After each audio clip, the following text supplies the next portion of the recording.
আসসালামু আলাইকুম। সবাই কেমন আছেন? আশা করি সবাই ভালো আছেন। তো আজকে একটা জিনিস নিয়ে আপনাদের সাথে শেয়ার করব। অনেকে জানতে চেয়েছেন যে কুয়েতে আমি কি কাজ করি এবং আমার স্যালারি কত? তো আসলে আমি বাংলাদেশে দীর্ঘ ৮ বছর গাড়ি চালিয়েছি। তো সেই অভিজ্ঞতা থেকে আমি কুয়েতে আসছি। আমি যেই কাজ জানি সেই কাজের ভিত্তিতে আমি কুয়েতেও হাউস ড্রাইভিং এর জবেই আসছি। কারণ একটা জিনিস আপনাদের জানা খুবই দরকার, যারা কুয়েতে কিংবা বিশ্বের যে কোনো দেশে যান না কেন, মানে কাজের জন্য আর কি। সেটা হচ্ছে যে আপনারা যে কাজের জন্য যাবেন আগে জানবেন যে আপনি সেই কাজ পারেন কিনা। আসলে আমি এই কাজটা বেছে নিয়েছি বাংলাদেশ থেকেই। ৮ বছর চালিয়েছি, আমার অভিজ্ঞতা আছে। তো এই কাজের অভিজ্ঞতা থাকার কারণে আমি এই কাজে এসেছি। ২ টাকা বেতন কম হোক, তাও তো শান্তিতে থাকতে পারবো, কারণ এই কাজটা আমি পারি। আমাকে যদি আজ বাহিরে আপনার রাস্তা ঝাড়ুর কাজ কিংবা আপনার ময়লা ফেলার কাজ দিত, তাহলে কিন্তু আমি পারতাম না। কারণ ওই কাজ করে আমার অভ্যাস না, আমার এই কাজ করে আমার অভ্যাস। তো এর জন্য আমি কুয়েতে আসছি আপনার হচ্ছে এই হাউস ড্রাইভিং জবে। তো এখানে আমার স্যালারি দিচ্ছে ১০০ টাকা, যা বাংলাদেশে ভাঙাইলে হয় ৪০,০০০ টাকা। এবং থাকা খাওয়া, মাঝে মধ্যে মনে করেন যে জামা কাপড়ও দিচ্ছে। এ গত গত মাসে আমাকে একটা সোয়েটার দিছে, যা বাংলাদেশে ২,০০০ টাকা। তো এরকম ছোটোখাটো জিনিস আপনাকে দিবে যদি কফিল ভালো হয়। আলহামদুলিল্লাহ, আল্লাহর কাছে লাখ লাখ শুকরিয়া যে আমার কফিলটা অনেক ভালো। তো এর কারণে আমি সব কিছুই ভালোই পাচ্ছি।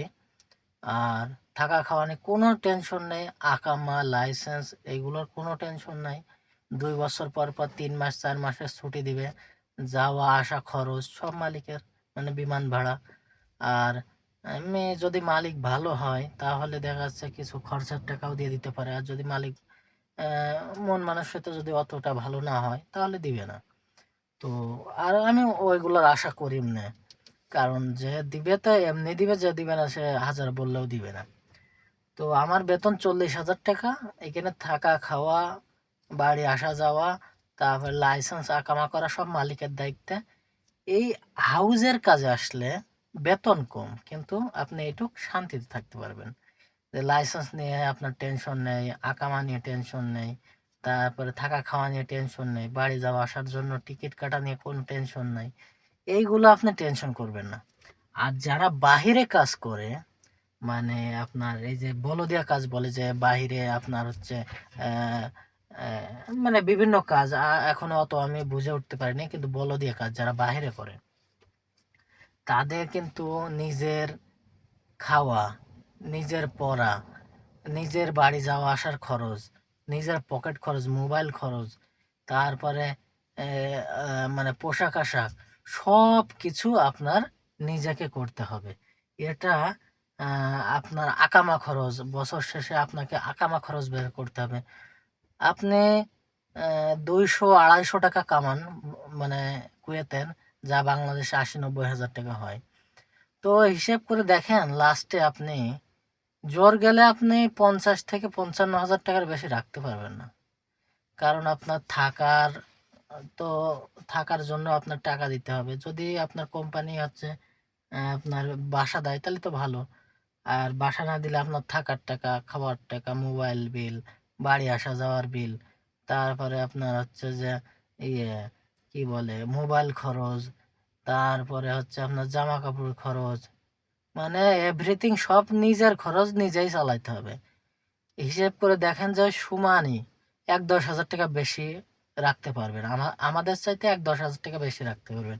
এটাই, এর জন্য আমি, আমার মতে ২ টাকা বেতন কম হলেও এই হাউস ড্রাইভার এসে আমি শান্তিতে আছি আলহামদুলিল্লাহ। আপনারা একটা কথাই বলবো, এই বিদেশে আপনারা যে যেই কাজ জানেন দেশ থেকে, ঠিক সেই কাজটাই আসবেন। আর যদি না আসতে পারেন, মানে ওই ভিসা যদি না পান, তাহলে আসার দরকার নেই ভাই। আপনার প্রচুর পরিশ্রম করতে হবে। এই বিদেশের মাটিতে প্রচুর পরিশ্রম না করলে কিন্তু আপনার আর কি মানে ভালো কিছু দেখবেন না। আমরা যা হোক মনে করেন 40,000 কামালেও আপনি মনে করেন যে 36,000 38,000 টাকা আল্লাহ ভালো করলে 1 বছর পরে 40-45,000 টাকা হটাইতে পারবো এবং বেতন বাড়বে 1 বছর পরে। এই জন্য মনে করেন যে আমি এই কাজ জানি, এই কাজে আসছি, মূলত এটাই আপনাদের বলার ছিল। তো সবাই ভালো থাকবেন, সুস্থ থাকবেন, আর একটু ভিডিওটা বেশি বেশি করে সাড়া দিবেন। তো আপনারা কমেন্ট করুন যে কোন ধরনের ভিডিও চাই আপনাদের। তো আজ এ পর্যন্তই। আল্লাহ হাফেজ।